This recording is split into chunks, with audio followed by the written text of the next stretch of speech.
Yeah, organizing conferences. Yeah. So yeah, hi, or buongiorno. That's all my Italian, by the way.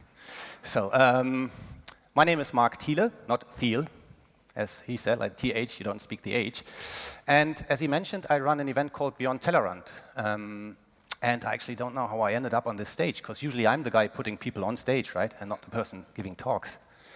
So I'm quite nervous, as you can imagine, because usually I do what he did and then rush off stage and let other people do the job. But before I start, I actually want to say thank you for inviting me, and also thank you for putting up an event like this, because it is hell of a work. Believe me, I know what I'm talking about. And I'm very thankful that people like all the crew here doing exactly, oh, hello, it's my little daughter. That was not planned. So that people like this put up events, because Mahali.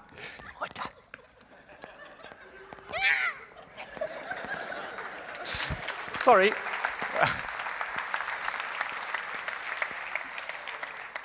Yeah. So the title of this talk is Change. But if I would be more correct, I would have called it Change and the Importance of Community for me, or Change and how I got into running events. But for the shortness, I stick to Change. And, you know, usually, as I said, I'm not the one standing on stage and not doing a lot of speaking. I used to years ago, but more about software and how to use it and stuff like this. So this is quite a personal thing for me. As I tell you a bit about how I got into running events and what is important for me and keeps me motivated to doing it. So earlier this year, I gave a talk about how I run my event and what is important for me while I'm planning it and organizing it. So a bit of details at an event that was called, or is called ConfConf, a conference about conference organization, a bit meta. But when Marco invited me, he came up with an email like this. And I said, okay, I will speak about my experiences, but not from a perspective of how to organize it, but more what made me running these events and what keeps me motivated. I agreed to come, and that means that this talk, as I said before, is very personal, a story about me, the journey I am on, and hopefully gives you a little bit of motivation to also listen to your inner self and change something if you feel like it. But let's start with a bit of background about me to understand where I come from. Back in school, I was one of the kids that never really knew what I want to do when I was a grown-up. I grew up without a dad. He left us when I was quite young, so I had not the typical person you look up to and go like, I want to be what my dad is. So I never really knew, like, wow, what would I be? But what I knew was what I don't want to be. And that already gave me a chance or a possibility to filter stuff out and to actually decide things out of my belly. And back in school, I also knew what I really didn't need any further anymore, like biology or physics. I knew that's never going to be for me. So back then, I already, as I said, listened to my inner voice. By that time, I also started using a computer already. This one, who knows the C64 already and has worked with it? Oh, quite some people. You're equally old as I am then. So yeah, but what I did mostly was actually playing games like Pirates or Defender of the Crown. I love these games. So I didn't really use it to program anything, but to play around with it. I did join a demo group, though, where I met people like Chris Heilman, for example, you might have heard of, and started to doing graphics for BBS, like these graphics. So we did a lot of graphical stuff and demos, and I enjoyed being with a group of people who had the same interest as I had. So what made me stick to the demo group was not that the computer really, but more the people. It was the community. where we went to copy parties and demo parties where we showed what we had created, and took part in many competitions where we had presented our code and graphics. Most of them ran like 2 or 3 days, so it's pretty similar to actually what we do nowadays. Except there was no money for hotels, and we slept under the table, right in the room where we had the computer in. So I loved the atmosphere and the excitement and the joy that people had spending their time at events like this.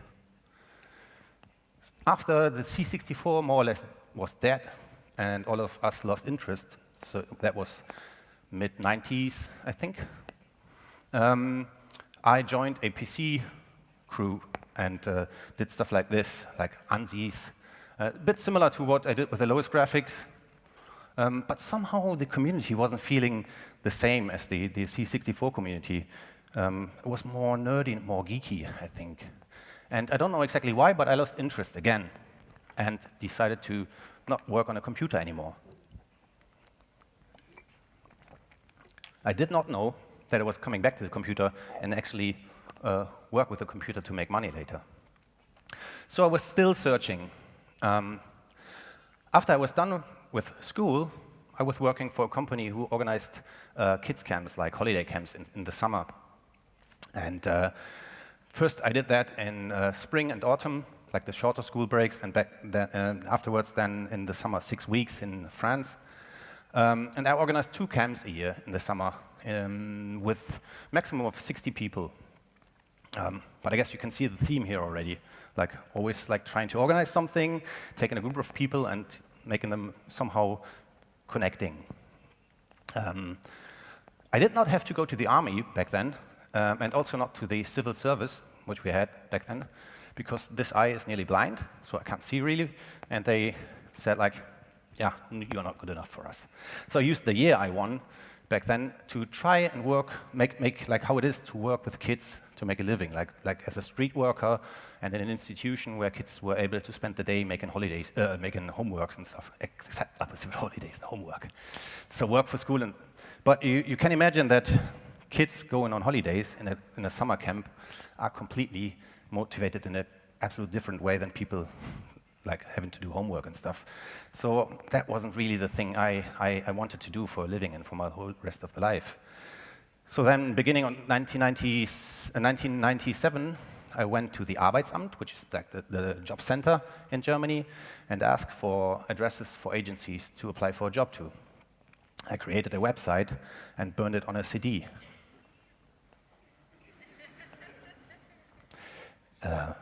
I shipped the CD, got a job at an agency called LSD, and learned a lot about printing and typography, and actually how to use the computer in a different way than I used it before.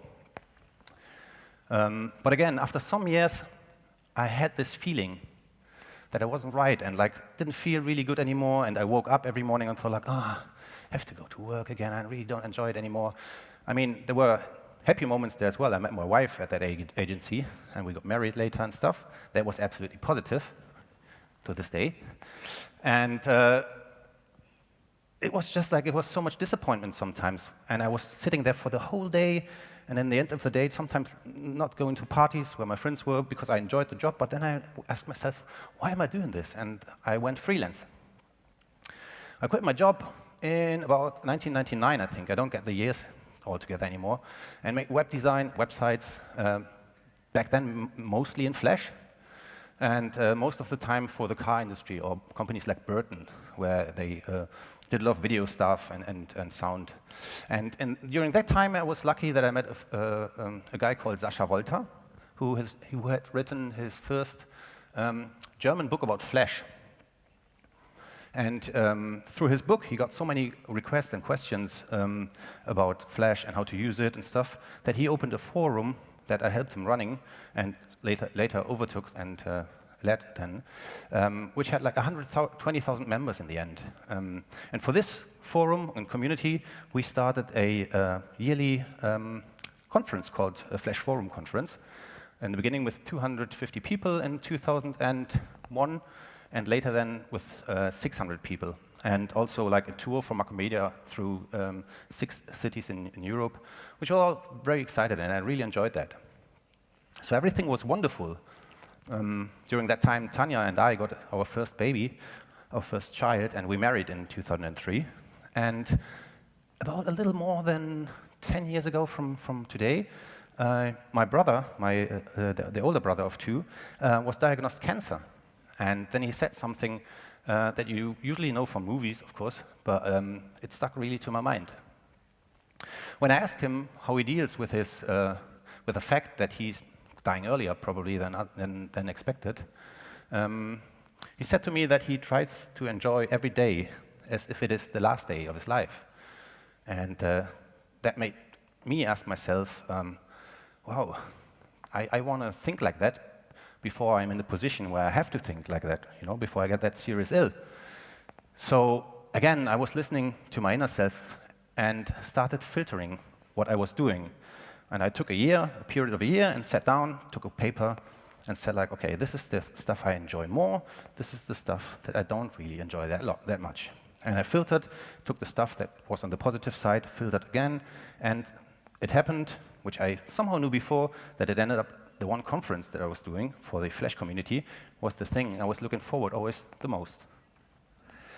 So yeah, I then, in 2011, or 2010 actually, decided to run an event full-time, without any other job or project aside. Luckily, my wife is sitting there, supported me with this, because you can imagine if someone is like coming down the stairs from the studio and going like, you know what, I just had the idea, I stopped doing what I'm doing and how we earn money, and I run an event full-time, and somehow that will work out. Two kids by the time, a house to pay off, so yeah. But really, she supported me a lot. So, but what I said to myself was, I don't want to run and like do this, but I give yourself 3 years, and then be honest about the question, does it work? And not only in terms of money, but also, do I still enjoy running this event? So after 3 years, right? Everything was great. The first event was a big success for me. About 350 people showed up. The speakers were super helpful to me because the first 2 years they didn't ask for any honorarium. As I explained to them that I really started and I want to keep the event affordable, and I promised when I'd be able to pay something because I make more money, I will pay the speakers, which I do now. And really, the first 2 years, these people are the base that I was able to pay the bills and to make the event happen. So yeah, everything was good in 2011 and 2012. Then 2013 came. I broke my foot like this, and was on crutches and stuff, and I thought like, damn, my wife was not happy because that happened the week before we went to Austria to summer holidays. So I was like, like 3 kids by that time, and me. Doing this the whole holidays. Not really cool. But during that holidays, we got a phone call, and the grandma of my wife, so our grandma, got into hospital, and it wasn't looking good. So my wife actually was in conflict. Should we go home? Should we stay here? And unfortunately, the last day before we left, she died in hospital. She was like an old person. She had a good life, I think. But it's always a pity if someone dies, and doesn't feel really good. And when we were on the way to the funeral of our grandma, I got a phone call from my mom. She was in tears and saying that she wasn't able to come. And I was like, huh, why that? What happened? And she said, like, we found your brother dead, but not my brother with cancer, but the other one, the younger one. And that was the first time, actually, really, that I wasn't able to process. My brain wasn't able to process that. We were on the way to the funeral, and no, that couldn't be true. So it was a really, really tough time. I wasn't really in the mood of doing anything. There was an event that was in December called Play and Make that I run, and that I didn't take care of that one. So I didn't sell any tickets, really. So that was the point where I was asking myself, should I just stop everything? I don't know if I can really do this. And I was asking myself if I was still doing the right thing.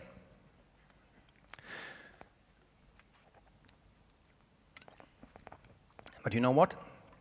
I somehow learned that these situations where you are completely down and like unmotivated sometimes are the moments where you have to go deeper into yourself and like try to find some positive and think like, come on, that will work out, and to find some motivation. You know, but this happened exactly when I just wanted to sit down after 3 years and actually reflect if the stuff that I was doing, if that was the right stuff.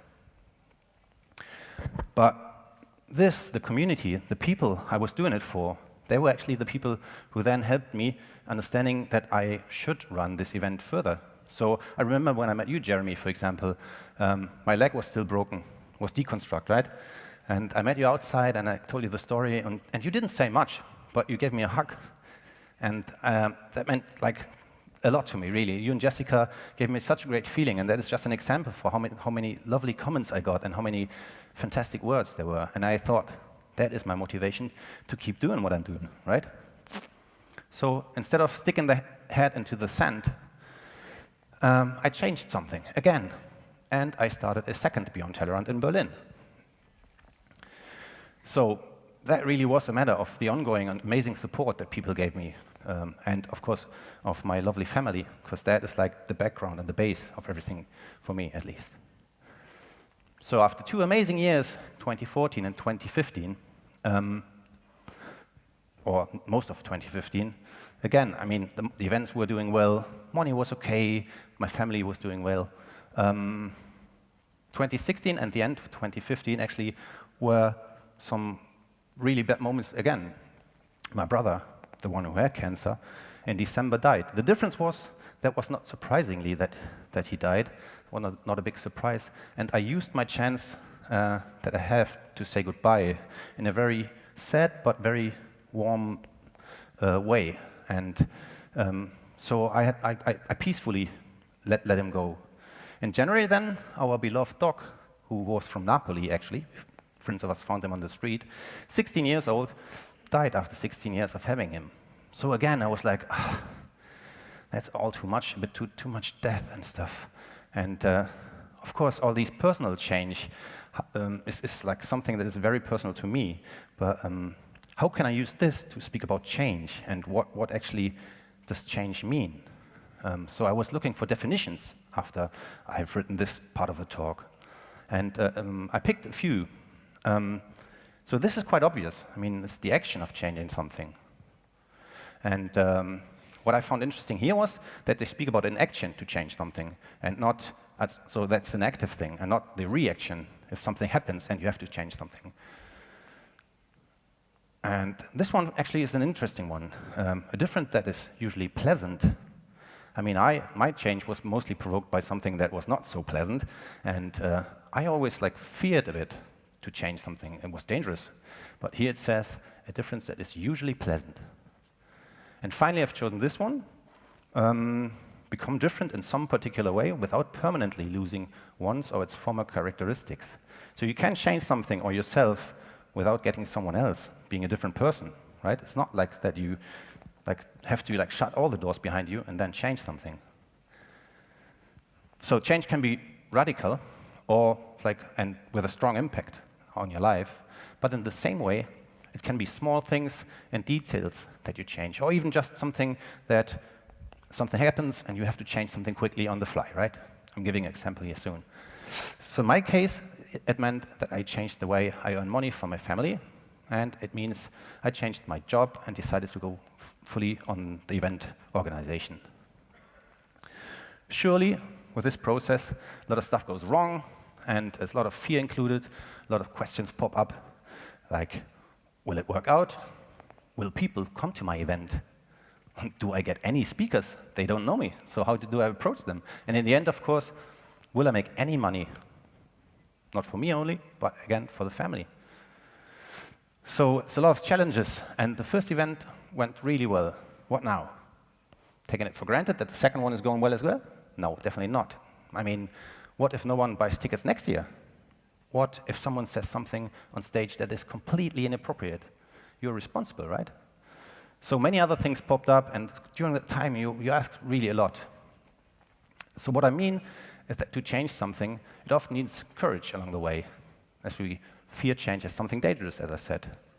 And the first moment when we need this courage is really when we admit that we want to change something.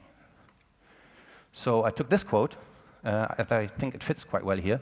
It's from The Wizard of Oz, where Oz says to the lion, and I made it a bit bolder, you can see it really. The important thing is there's no living thing that is not afraid of when it faces danger. The true courage is in facing danger when you're afraid.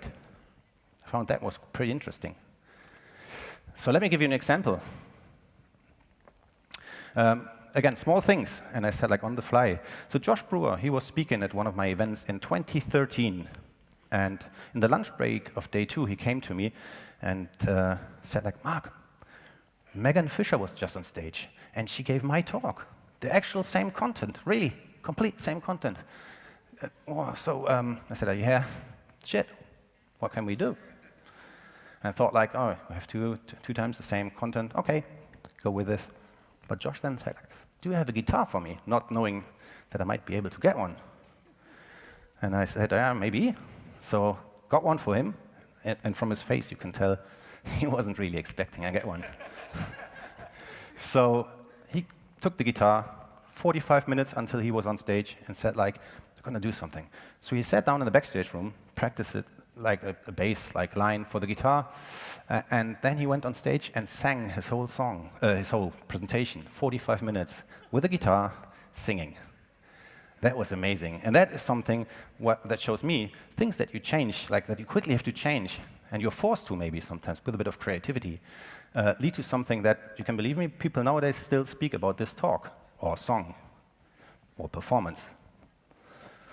Another example is my friend Daniel. He recently quitted his job. He's 40 or a bit older maybe, and he didn't feel that he was like able to keep up with the pace of like the young kids, like learning new tools, new techniques, new ways to make websites and all the stuff that pops up, right? So he always felt like, I'm too old for that shit. And he was really unsatisfied for a long time, and he did not feel he was doing the right thing anymore. So he decided like a longer time ago, but like 2 weeks ago, to stop everything, stop doing websites, and went and applied for a job as a brewer. And now he's learning from scratch how to brew beer, which I think in that age, sometimes you go like, oh no, I have to be very careful, you know, I'm 42, no, I can't change that drastically anymore. And I mean, it made him happy. And in the end, I think it's the right decision for him to do that, right? Or another example, Harry Roberts. He also spoke in 2013 when Josh was singing, and he was working for Sky back then. 22 years old, if I remember right. I think that was his second talk.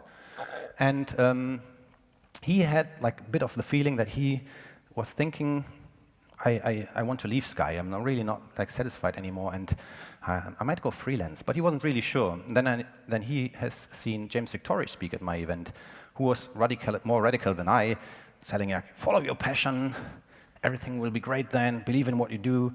So, but it was so motivational that Harry quitted his job, and nowadays he's like well known and well respected in the web scene, in the web industry, and speaking all around the world. And also at the same conference, Josh Brewer decided to quit Twitter, by the way. So if any bigger companies here, don't send your employees to my event. So again, I don't want you to be stupid, and I don't say, you know, don't take the jobs that give you the money. Follow your dreams, follow your passion. I think that's not so easy, not too easy, and it's not true if you just say this. It's a lot of stuff around that. I just want you to learn to listen to your gut feeling, to your inner voice that sometimes speaks to you, right? And if it tells you to do a certain thing or don't do a certain thing more than once, you might want to listen to it, right? But to be able to listen to it and then to actually go further and speak or see how you approach like the action of changing something, I think honesty is very, very important. Don't lie to yourself, you know? If you had doubt, then ask yourself, why? Don't fool yourself with telling yourself that everything is okay, but it really isn't. As I said earlier, I gave myself 3 years and said, like, okay, be honest, and sit down and reflect if that what you're doing is really working. Don't do something half-heartedly. I mean, commit 100% and then really give everything that you have to really like get it done, and don't like stop and like just because something is really fearing you that you go like, no, don't give up. It's a cliche, but of course you always get to the point where you question yourself and where you go like, oh, is that really the right thing? So don't give up, don't do it. Again, don't be stupid if you listen to your inner voice. Don't think it's going to be easy. Don't think that everything will work out just because you decided to change something. It's a lot of work, and you are the one who has to do the work. You sometimes have to stop and reflect, take a deep breath, and think about everything that you did so far and that you want to do in the future to get to the point where you achieve what you want to change. And it's also important to accept things as they are. If you are aware of your current condition, then accept it and don't question too much again. Because acceptance is your ability to agree to the reality of the situation, right? So I'm very thankful, really, because I think from my perspective, I have a wonderful life. I know that I'm very fortunate and never take that for granted. And I'm very thankful that my family, my wife, who's here with my youngest kid, that they support what I'm doing, because it's also their life that I'm influencing with what I'm doing. I say also thank you for people like you who come to events, who are willing to change, to get inspired, to learn something, right? And that other people are running events like this, not only me. There's a lot of fantastic events outside. And that's all by people who care, who want to inspire, and who want to change something. Thank you.